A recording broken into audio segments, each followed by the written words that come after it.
We're here tonight to hear a testimony of a lady who I met last October, I think it was, at the Reach Out Trust conference in Redcar. And it really impressed upon me so much just, when we get saved, and we're just coming out of what you would probably class as a normal background. But some of us have come out of cult backgrounds. I used to be a Freemason, and I came out of Freemasonry. But this lady came out of spiritualism. And what she's going to tell you tonight really is just going to touch you in a way that you've probably never been touched inwardly before. So I'd like to introduce you to a very dear lady, Laura Maxwell, who's travelled down from Glasgow to come and share this with you tonight. So just bless her as she comes to the church.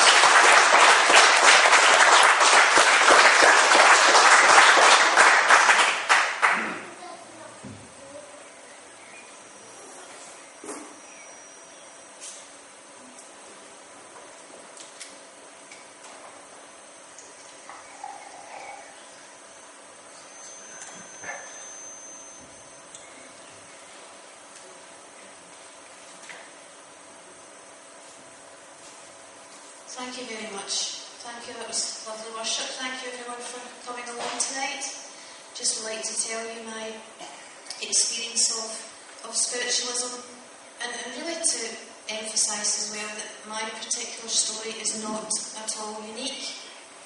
Really what I want to share has been experienced by countless others, whether in spiritualism, New Age, Wicca, shamanism and even darker forms of the occult, because sharing my story on radio, internet and satellite TV, I've had many emails and contact from people worldwide actually who've been through very, very similar circumstances.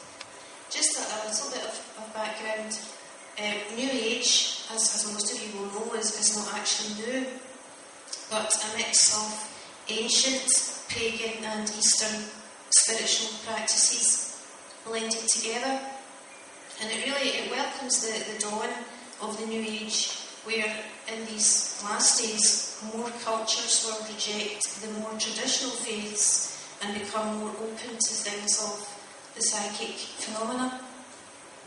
To explain a little bit for those who don't know, spiritualism involves platform addresses where mediums give messages from spirits of dead relatives to the audience. It also involves psychic healing, rescue work, which is helping trapped souls move to higher realms.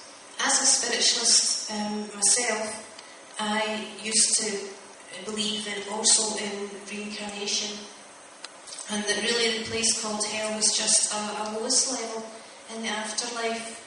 But you could escape from there and progress to higher planes through reincarnation, karma, etc. You maybe saw the film recently, Haunting in Connecticut. Some of that truly does happen. I myself, along with my mother, attended transfiguration sessions. During those, a misty ectoplasm comes from the trance medium's mouth and nose. Kind of looks like icicles hanging from them. It's a misty thing, and it solidifies into the dead spirit or relative. It can walk around and talk, still attached to the medium by a thin strip. It gives messages to the audience. But, it can be quite a dangerous practice, as many mediums will know. If touched by a spectator, it can actually retract subtly and re-enter the medium's body before the chance to reform back into ectoplasm. A very famous guy who was a medium, Victor Ernest, he himself was temporarily blinded by this, and he wrote of it in his book, I Talked with Spirits. We also knew, and this book also says that retracting in its solid form like that back into the medium can actually cause the medium to collapse, be crippled or even die. So, it's not a harmless exercise. Some practices used in spiritualism and New Age, like TM, yoga, hypnosis and Reiki have saw quite a massive growth in mainstream society. They were kind of shunned for decades actually, but they've become really more acceptable now in, for example, NHS, counselling, self-improvement, psychology, relaxation therapies, and even in some churches. New Age leaders like Benjamin Creme and Alice Bailey welcomed this shift into mainstream culture. Folks, though, unwittingly pursue such practices, not knowing that they actually do contain spiritual exercises which can tap into occult powers. And it is often a progressive thing with the New Age, whereby one may start, for example, with yoga and then develop a hunger and delve deeper into more deeper parts of it. A lot of folks feel that all New Age activities are harmless. But for example, even in yoga, even the trained yogis themselves do admit actually that the basics of the very first stage of yoga is to attain mystical union with the universal spirit. And yogis themselves warn that yoga, TM and opening chakras can actually arouse dangerous supernatural forces, and that to arouse in particular the Kundalini serpent, which is the spine chakra, is very dangerous, and that is yogis themselves who say that. So whether those who do even basic yoga for relaxation, whether they know it or not, they have literally opened the doors to spiritual entities. So why did I get into it myself? Basically, I was always interested in the supernatural since a child, but just before I was a teenager, my mother was walking the dogs in the local park, and she was approached by a local medium who really did see her potential to become a medium, and he invited her along to one of the spiritualist churches in Glasgow. And she wanted to be a medium because she was interested too, so she did go along. And I went with her. But to backtrack a little bit, even as a child, I was interested in psychic experiences, and I did have a few. For example, premonitions, dreams that came true. We had a family history of it as well. My mother's cousin was involved, and her uncle, he was a head medium in a spiritualist church. So, it was something that my mum was interested in, and she was aiming to become a medium. That was really one of her aspirations. So as a young teenager, I became more interested in it and developed quite a hunger for it, becoming increasingly fascinated by psychic readings, healings, ESP, rebirthing breathing, crystal healing, meditation. And my mother and I, along with our other psychic friends, we would read books on astrology, telepathy, astral projection, and we tried alternative therapies too. We attended New Age centres, psychic fairs, that kind of thing. When I had my very first private reading, I was still at school, and I was told at that private reading by the medium that my dead sister and my dead gran were there in the room to talk to me. My gran died when I was very young, so I didn't even know what she looked like. When they described her, I had to ask my mum later on, is that what gran looked like? And she said yes. Also, I didn't even know, but my mother had actually lost a baby. So the medium told me that as well, that I had a baby sister now in the spirit world. So because I was never aware of that before and didn't know that, obviously I couldn't have influenced the medium, in any way. Many facts like these proved to us that mediums were very accurate, not charlatans. They were not using guesswork or trickery at all.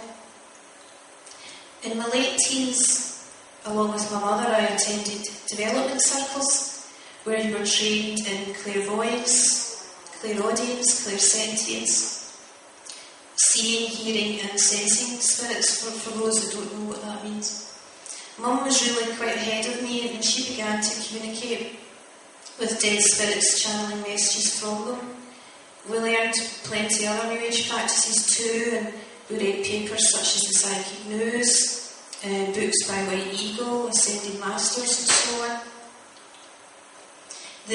Plenty of mediums that we knew, and also mediums that didn't know us at all, would visit the spiritualist churches and give messages, and often they would say that one day I myself would become a psychic artist, that I would draw portraits of dead relatives or dead spirit guides when they appeared at seances or private sittings.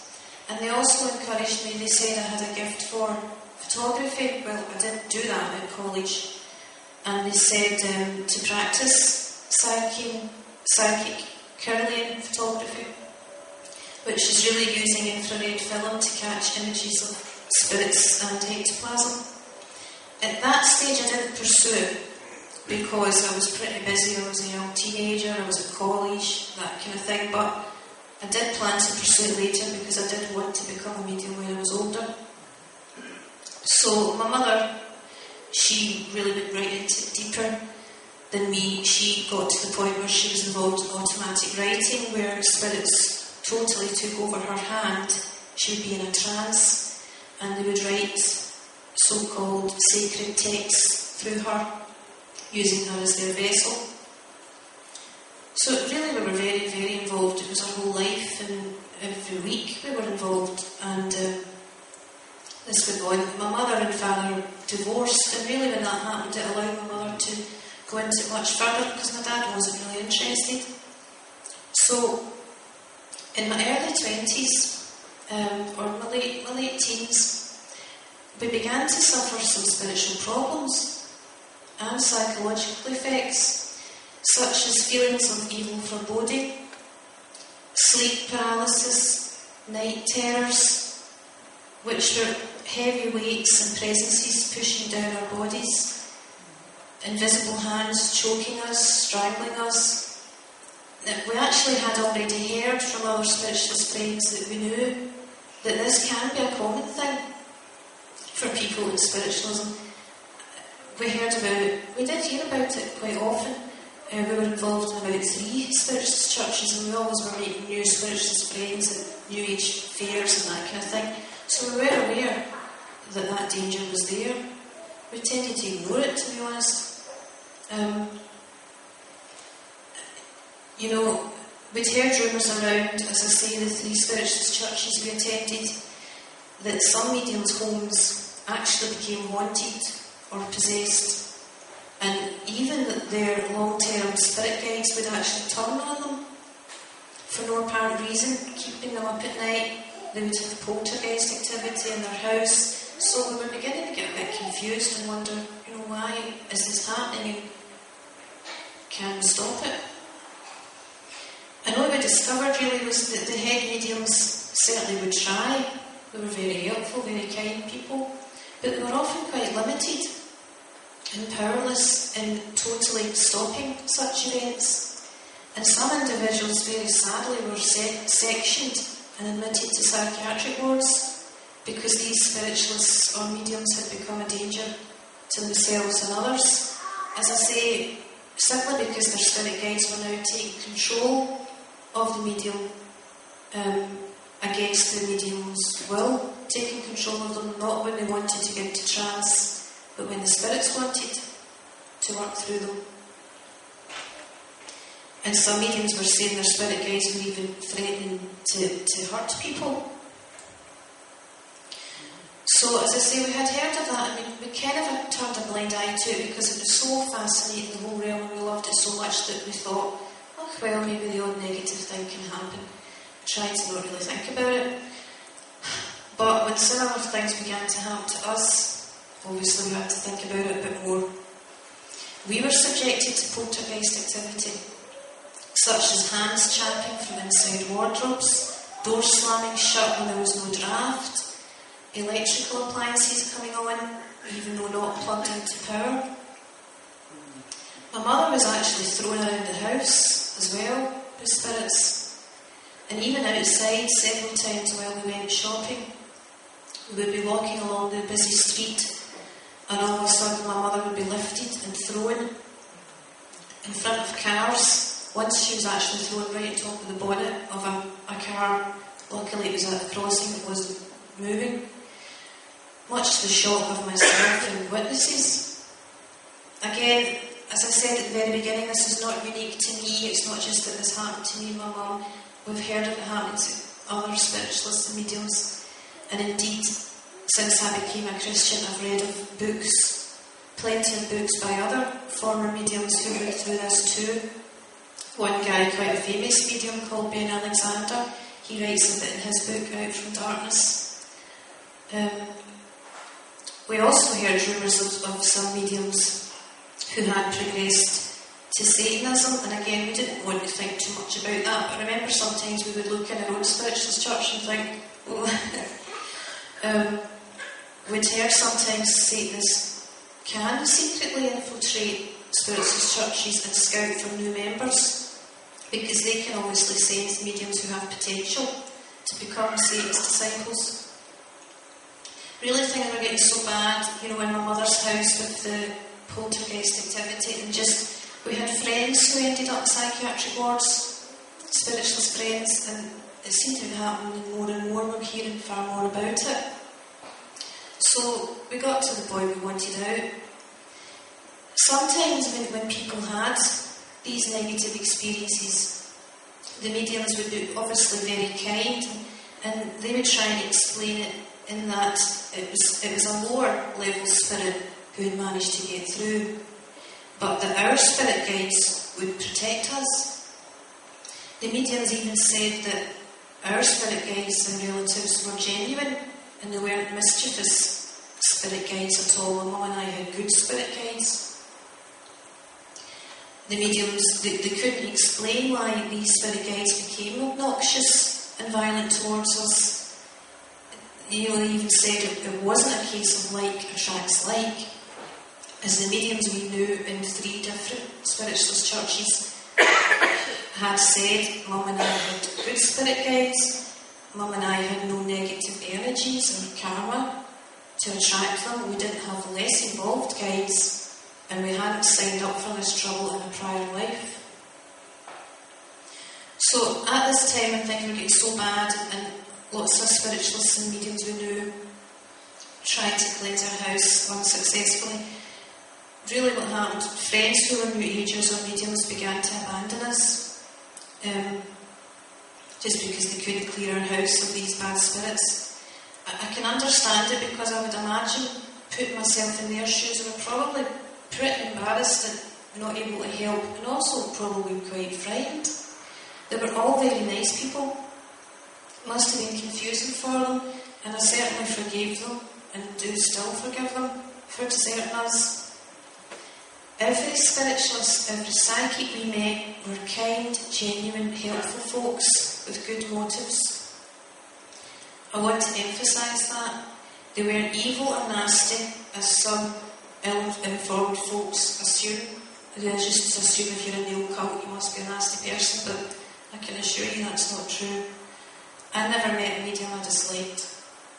Let me emphasise that. I haven't got an axe to grind with any medium. It's simply the evil spirits that I dislike. As I say, my mother's spirit guides were now coming through her almost 24 hours a day against her will. Once they forced her into a trance when she was frying chips, and it led to a fire in the kitchen. She was in a trance, so she didn't know what was happening. Her spirit guides even told her to begin to murder people. Sounds a bit bizarre, and it certainly sounded bizarre to me, but she knew her spirit guides. She'd known her spirit guides for years. Why should she doubt when they say that person's evil? You need to take them out.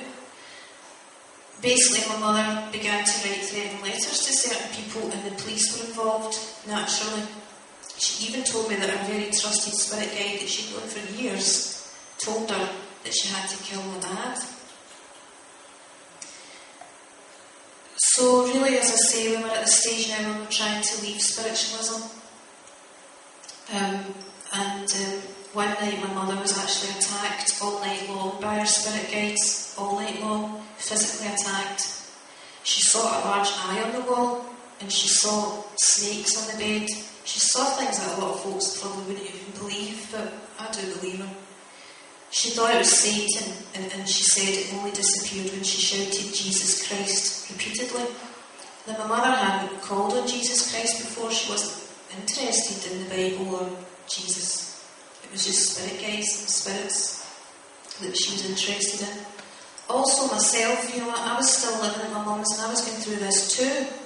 Not to the extent she was, but I'd always had my dead sister coming through to me for years. And at night she would often come and actually stroke my hair. But now, when we were trying to leave spiritualism, I think this is the key point, when we were trying to leave it, she started to come and put her hands on my throat. She tried to choke me and strangle me. And I would be coughing, the bed would be moving, typical kind of poltergeist activity. So my mother and I were desperate. We had no one to help us anymore. The spiritualists had left. So we tried ourselves to deal with this. We tried to stop it by cleansing our auras, closing our chakras. We made lists of many gods. We called on many different spirit guides. We called for more evolved spirit guides to help. We made lists of Buddhist gods, Hindu gods, anything we could think of. But not one of those gods could actually help. And my mother's sleeping pattern was obviously out the window. She was stressed out, as you can imagine. This was going on for years. So she went to the doctor, and I think my mum and I just assumed a lot of people would believe us. But my mother didn't. The doctor couldn't accept such things as spirits, and basically just said my mother was a schizophrenic. So she was incarcerated in a psychiatric ward, and as I say, we had known of other mediums before this had happened too, so it was a shock, of course, but we had heard of it. And funnily enough, even as a spiritualist, we knew mediums who would say, who were